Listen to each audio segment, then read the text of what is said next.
Well, I'll tell you what, I'm really excited to be out here at Red Ridge Farms, and I'm with Paul Durant, and we are standing in the middle of an olive orchard. Yep. And I think a lot of Oregonians are surprised by that. So I want to talk to you a little bit about how you got this orchard growing and what you do about it, because let's start with the age of these trees. These trees are about 6 years old. Typically they'd be a little bit bigger than this even, but we initially had some deer damage in this particular orchard, which can happen with young, tender trees. But these trees are very mature. They're starting to bear some fruit. The trees here in California, typically they would bear much earlier in their life cycle, but here in Oregon it's about double. So right around 4 years is when we started seeing some fruit on these trees. Now, you know, a lot of nurseries, Paul, sell Arbequina as an olive, but you guys have several varieties. Several varieties. We, in addition to the Arbequina, we are selling a Licino, which we are really excited about. We've planted quite a little bit of those trees. It's an Italian varietal that seems to have some really good cold tolerance. It's more of a traditional upright tree, and it'll get to about 20 feet tall.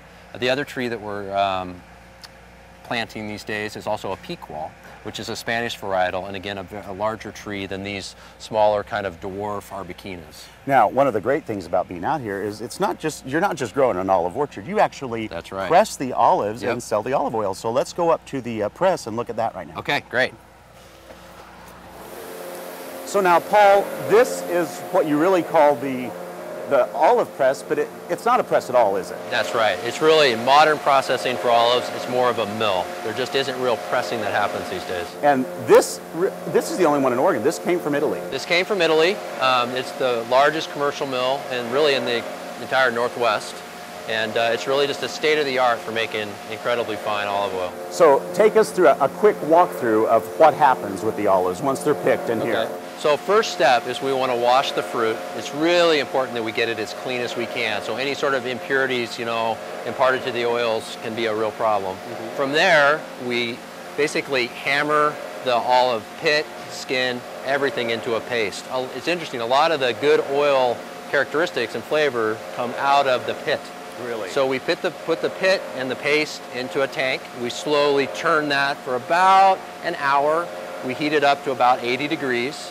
And that's where the real separation occurs. And from there we go through two centrifuges. First centrifuge removes solids from the oil and the water, and then the last centrifuge removes the water from the oil.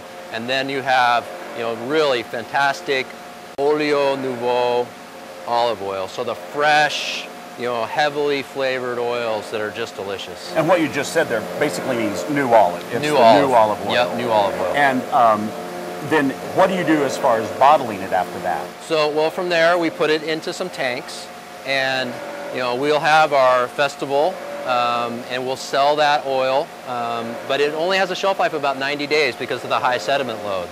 So what we do with the rest of that oil is we let it set over time, and that oil will clarify itself. And those lees, if you will, or the sediment goes to the bottom of the tank, and we rack that purified oil off, and then we maintain it in tanks and we bottle it as we need to. And now, honestly, you do bring in some olives because these are young orchards. Yes, young orchards. So we source some fruit out of Northern California, some great growers that we partnered with, and then we blend that oil with our local oil that comes off our orchards. And the neat thing about that is that, you know, the climate and the soil conditions here really lends itself to intense oils. Yeah. And so, you know, we'll blend in Oregon oil, but it gives a really strong flavor component to the oils that the olives that we're sourcing from California. Because they really, like wines, they have different flavors. They have very different flavors, and it's just a science unto itself. Just like if you're blending wines, blending oils is the same thing. Now, if you're saying to yourself, William, I would so love to take a taste of this olive oil, you've got something coming up that they can. Yeah, we're going to have some taste of 3 different varieties. Wonderful. And the great thing, too, is they'll also have the Durant family vineyards will be here with wine, and they're going to have just all kinds of great tastes. And you get to visit the little nursery that you have, too, which is charming. Yeah, fantastic. And they could probably buy some trees, or at least get on a list. Get on a list. You know, we sell trees in the spring, and we'll have trees available Yeah, probably in the March or April timeframe. Well, if you haven't got the fever to get an olive in your own, an olive tree in your own garden, we suggest that you come out here, taste the amazing flavors of fresh olive oil, visit with the Durant family and the beautiful nursery and farm, have yourself a great time with the family, come on out, and you can go to gardentime.tv to find out when all that's happening. Thank you so much for your time, Paul. Yeah, it's great. Thank you.